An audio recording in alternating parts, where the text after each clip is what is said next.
In the world of WWE, where heroes and villains constantly clash to create timeless moments, some heels managed to make the audience furious yet unable to look away. They didn't just rely on cheap tricks to win, they lit up arenas with arrogance, dominance, and undeniable talent. These figures weren't just bad guys. They were masters of storytelling, turning hate into fuel that kept fans hooked on sports entertainment. They were truly deserving villains. 10. Samoa Joe. Samoa Joe is one of those rare WWE names who fans feared and respected at the same time. He wasn't the type to rely on shortcuts, nor did he ride the coattails of others. Everything Joe achieved came from sweat, patience, and determination. In NXT, he was first seen as a symbol of justice.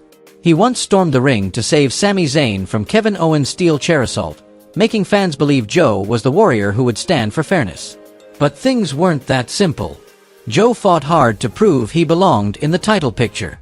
He even partnered with Finn Balor, the reigning champion, to show the world he could stand side by side with NXT's top star. Yet, after giving everything, all he got in return was silence. Instead of granting him a title shot, General Manager William Regal kept delaying and stalling, trapping Joe in a frustrating cycle with no way out. An average man might have accepted his fate, quietly waiting for his turn. But Joe wasn't average. After more than a decade of battling across countless promotions and defeating dangerous opponents, he knew patience could sometimes leave you behind. So, when the opportunity never came, Joe decided to take it for himself. He shockingly turned on Finn Balor, betraying his ally and embracing the role of a villain. That moment stunned the crowd, but it was also Joe's declaration, "No one will block my path again." Many criticized him for betrayal, but step into his shoes and the picture changes. Years of blood, sweat, and sacrifice, and when he finally reached NXT, the supposed turning point of his career, he was ignored. Joe didn't choose to cry or wait endlessly. He chose strength, proving his worth with his fists and unshakable will. And in truth, that move was absolutely justified. A real champion doesn't just wait for his chance. He seizes it by any means necessary. 9. Vince McMahon. When it comes to the most deserving heel in WWE history, it's almost impossible not to mention Vince McMahon. He wasn't just the face of absolute power in the company. He was the perfect image of the kind of boss everyone secretly dreams of rebelling against. Think about it. How many times have you been so frustrated with your boss that you wanted to slam the table, scream in their face, or even imagine decking them on the spot? We can't do that in real life because of work and responsibilities. But in WWE, Stone Cold Steve Austin made that fantasy a reality, and Vince McMahon was his target. The legendary rivalry between Austin and McMahon became one of the greatest feuds in sports entertainment history. Austin didn't just refuse to follow orders, he openly defied them, caused chaos live on TV, and repeatedly made Vince look like a fool in front of millions. From trashing offices, attacking staff, to dropping his boss with a stone-cold stunner, Austin turned McMahon's life into a nightmare. Yet, Vince wasn't exactly innocent. After the infamous Montreal screwjob, he was seen as a villain in the eyes of the fans. Austin simply became the rebellious voice for millions who were tired of McMahon's tyranny. The more Vince tried to suppress Austin, the stronger the backlash became. Every time he imposed restrictions, Austin smashed through them. Every time Vince tried to flaunt his authority, Austin humiliated him on live TV. So the real question is, who was the true villain? McMahon, with his absolute power and constant attempts to ruin Austin's career? Or Austin, the defiant outlaw who broke every rule but earned the fans' cheers? The answer may lie in the fact that Vince McMahon became the heel everyone wanted to see fall. He was the one who made Austin's rebellion not only logical, but completely justified. 8. CM Punk.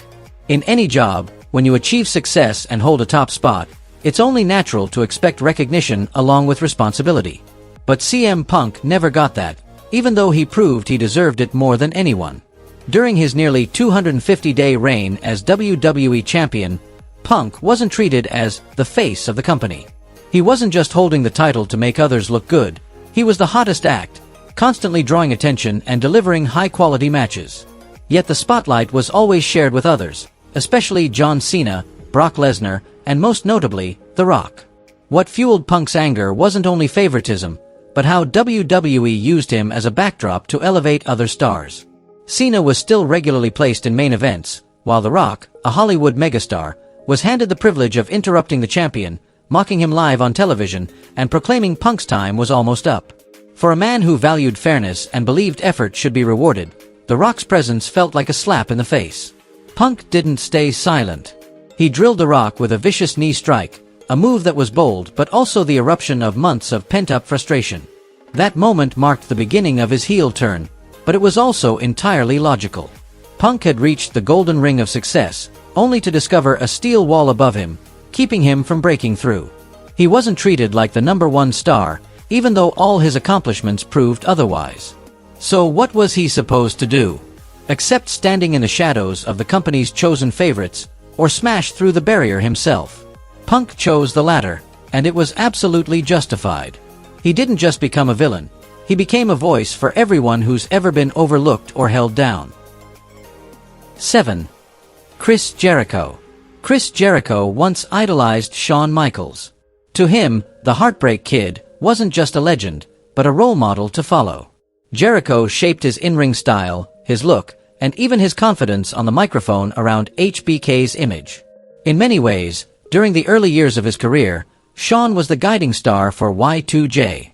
That respect Jericho had for Michaels was beyond question. But it all came crashing down in an instant. At Backlash 2008, Jericho served as the special guest referee in Shawn Michaels' match against Batista. When he saw Michaels clutching his knee in pain, Jericho showed genuine concern.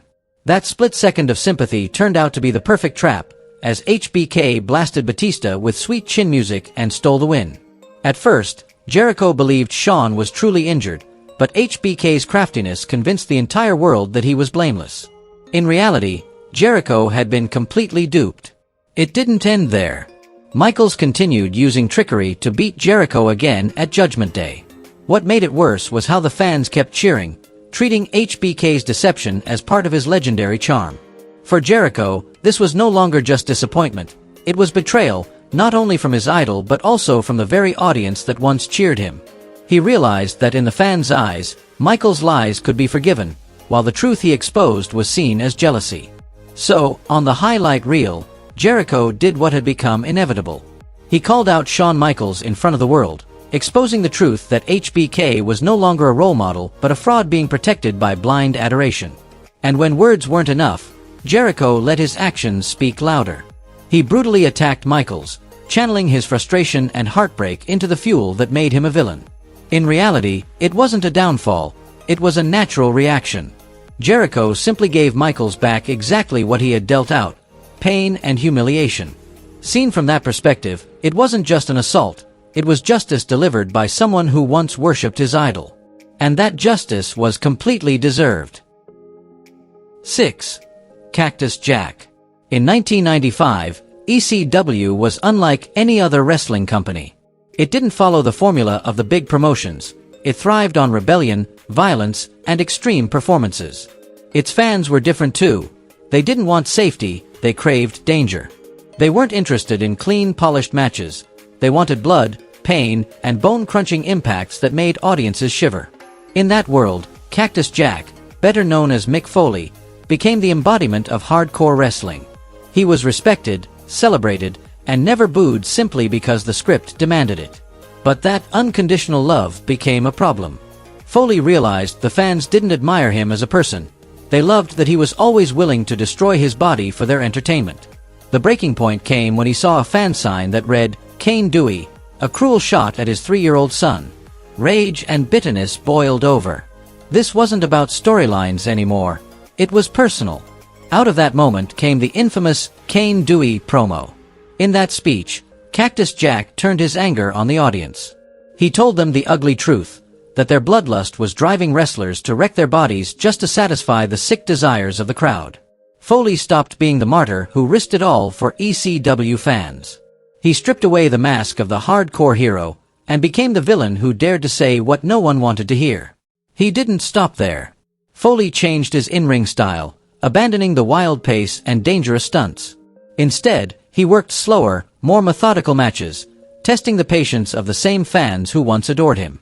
To make matters worse, He openly praised Eric Bischoff, the man ECW fans despised, calling him a genius. Every word and every action became a direct slap to the pride of the audience. In the end, Cactus Jack evolved into a unique kind of heel, not a cartoonish bad guy, but a man who rebelled against the very fans who had worshipped him. And in that context, his betrayal wasn't just reasonable, it was absolutely deserved. 5. Stephanie McMahon. Here's a piece of advice. If you ever have a daughter, make sure she never ends up tied to a cross in a satanic ritual led by a so-called dark priest. Because no matter how much you think it's part of some grand plan, the scars it leaves will run deep. As absurd as it sounds, that's exactly what Vince McMahon allowed in 1999, when his obsession with destroying Stone Cold Steve Austin pushed him past the point of reason. In his spiral, Vince gave Undertaker the green light to carry out the infamous Dark Wedding, a horrifying ceremony with his own daughter, Stephanie McMahon, as the sacrifice. The image of Stephanie bound, trembling in fear, while Undertaker recited a chilling incantation became one of WWE's most disturbing moments. And if you put yourself in her shoes, there's no possible justification for forgiving that. From Stephanie's perspective, it wasn't just a storyline. It was betrayal, from the one person she should have been able to trust the most. When a father places his obsession with Stone Cold above the safety of his own daughter, what loyalty could she possibly owe him afterward? That night planted the seed of change. Stephanie saw her father for what he truly was, a man willing to sacrifice anything, even family, for power. So, by the end of that year, when Stephanie shocked the world at Armageddon by siding with Triple H and turning against her father, it wasn't some random twist. It was the natural reaction of a daughter who had been pushed into a nightmare. Who knew what else Vince might have done if his obsession had gone unchecked? Stephanie didn't just betray her father. She chose self-preservation, carved her own path, and proved that loyalty can't be bought with fear or forced through control. In that light, Stephanie McMahon's heel turn wasn't only logical, it was completely justified. 4. Randy Savage. The saying, "bros before romance," exists for a reason. It's a reminder that friendship should outweigh complications in love. But by late 1988, Hulk Hogan seemed to forget that lesson, especially after teaming with Randy Savage to form the Mega Powers. At first, their partnership of two megastars electrified WWE. But cracks quickly appeared when Hogan showed a little too much concern for Miss Elizabeth, Savage's wife at the time. It's true, Randy Savage was possessive. He constantly wanted to protect Elizabeth from any unwanted attention. But Hogan, as a friend and partner, should have understood and respected that. Instead, Hogan repeatedly put himself in situations that came off as inappropriate, leaving Savage feeling betrayed. The breaking point came during a 1989 match against the Twin Towers. When Elizabeth was injured at ringside, Hogan abandoned Savage mid-match to carry her away, leaving Macho Man alone against two opponents. To Savage, that was Hogan choosing Elizabeth over their friendship and alliance. Things only got worse. At the 1989 Royal Rumble, Hogan accidentally eliminated Savage from the match.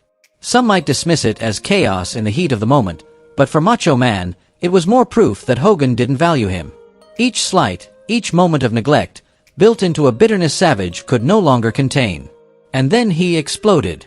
Savage unleashed a punch straight to Hogan's face, ending their friendship and officially tearing the Mega Powers apart. That wasn't just betrayal, it was the outcry of a man who felt disrespected for far too long. A true friend doesn't act the way Hogan did. Savage had every right to be angry, every right to declare war. Because when friendship is broken by selfishness, the only thing left is conflict, and in conflict, casualties are inevitable. 3. Bret Hart.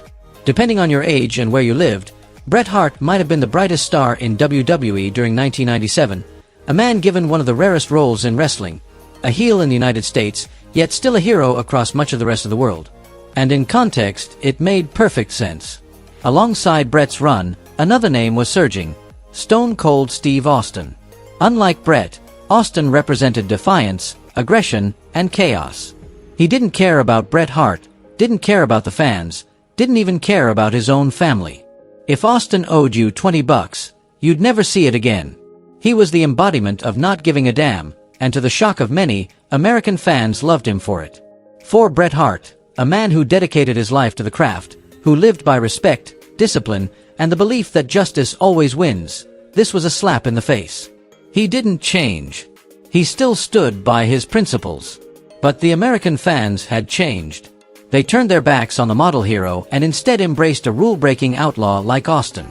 That betrayal pushed Hart into anger, and that anger fueled his transformation into a heel, at least in the US. But outside America, in Canada and around the world, Bret Hart was still celebrated as a savior. To them, he represented honor, respect, and the warrior spirit. His public criticism of American fans and even WWF itself wasn't just bitterness. It reflected his genuine belief that the company and American wrestling culture had lost its way. That sharp contrast created one of WWE's most fascinating and believable characters. A man who was a villain in the US, yet still a national hero everywhere else. Bret Hart's heel turn wasn't only logical, it was unforgettable. 2. Barry Windham. Imagine walking the road to glory with your best friend. You've trained together, shared the same dream, and waited for the day you'd finally raise that golden trophy. But just before the finish line, you suffer a devastating injury. You're forced to stand on the sidelines, watching everything you worked for slip away. And the bitterest part? Your closest friend doesn't wait. He quickly teams with someone else and reaches the very heights you were chasing together. That was the story of Dustin Runnels, later famous as Goldust, and Barry Windham, once known as the Stalker, in the early 1990s in WWF. While Windham was out with an injury, Dustin joined forces with Ricky, the Dragon, Steamboat. The new duo clicked instantly, climbing the ladder of success and even capturing tag team gold. For someone who used to be your partner in arms, seeing that must have felt like a knife straight through the heart. Time passed, and Windham eventually returned. At first, it looked like all was forgiven. Dustin reunited with his old partner, and fans believed they were ready to continue the unfinished journey. But at Clash of the Champions 21 in November 1992, the facade came crashing down. During their match against Ricky Steamboat and Shane Douglas, Dustin accidentally hit Steamboat low. It was the perfect chance to finish the fight, but Dustin couldn't bring himself to beat his former ally. Seeing the opportunity slip away, Windham stormed in. He delivered back-to-back atomic drops, determined to make sure Steamboat would never be the same man again. The arena erupted, and victory was just one move away. But in that exact moment, Dustin stepped in, stopping his own partner. That was the breaking point. The betrayal was right there in plain sight. And then something unexpected happened. The crowd stopped booing Windham. They realized all he wanted was a fair victory, while the man he trusted had put personal feelings above the team's goal. Officially, Windham was scripted as the villain, but fans couldn't help sympathizing. In their eyes, he wasn't the bad guy. He was simply proving he deserved respect. 1. Ric Flair. If there's one villain fans love to hate but couldn't look away from, it's Ric Flair. The Nature Boy strutted to the ring in sparkling robes, with slick blonde hair, a cocky grin, and that thunderous woo, echoing across the arena. But it wasn't just showmanship. His arrogance, combined with world-class talent, made Flair one of the most celebrated villains in wrestling history. As far back as the 1970s, Flair showed he was more than just another wrestler. After surviving a near-fatal plane crash in 1975 that broke his back, doctors said he'd never wrestle again. Flair defied the odds, came back, and climbed all the way to the top. And once he got there, he made sure everyone knew it. At Starrcade 1983, after defeating Harley Race for the NWA World Championship, Flair instantly turned the victory into a declaration that he was greater than everyone. His bragging wasn't empty talk. He had the record to back it up, which made fans resent him even more, yet begrudgingly respect him. The era of the Four Horsemen cemented his legacy as a top heel. Flair and his stable repeatedly targeted Dusty Rhodes, ambushing and humiliating him to the point where fans were ready to leap the barricade to save their hero. Flair didn't just win with skill. He relied on tricks, interference, and outright cheating. And yet, it was those underhanded tactics that kept fans glued to the action, because Flair made every match feel like must-see drama. One of his career highlights was his legendary feud with Ricky Steamboat in 1989. These weren't just matches, they were a clash of ideals. Steamboat represented honor and integrity, while Flair embodied arrogance and corruption, willing to bend the rules at every turn to keep his title. Whether it was pulling the referee's tights, grabbing the ropes for leverage, or calling in outside help, Flair made sure fans were outraged and completely invested. What's fascinating about Flair is that even at his most hated, fans never stopped respecting him. They despised the arrogance, the cheating, the constant bragging, but deep down, everyone knew Flair was the man in the ring. He didn't just play the villain, he embodied it, and in doing so, he elevated the entire wrestling business. Ric Flair isn't just a heel, he's the heel. A living legend who turned villainy into an art form and left a legacy no one can truly replicate. And those were the legendary villains who managed to earn both hate and respect from the entire wrestling world. If you enjoyed this video, don't forget to hit like, subscribe, and turn on notifications so you never miss new content from Wrestling Sphere.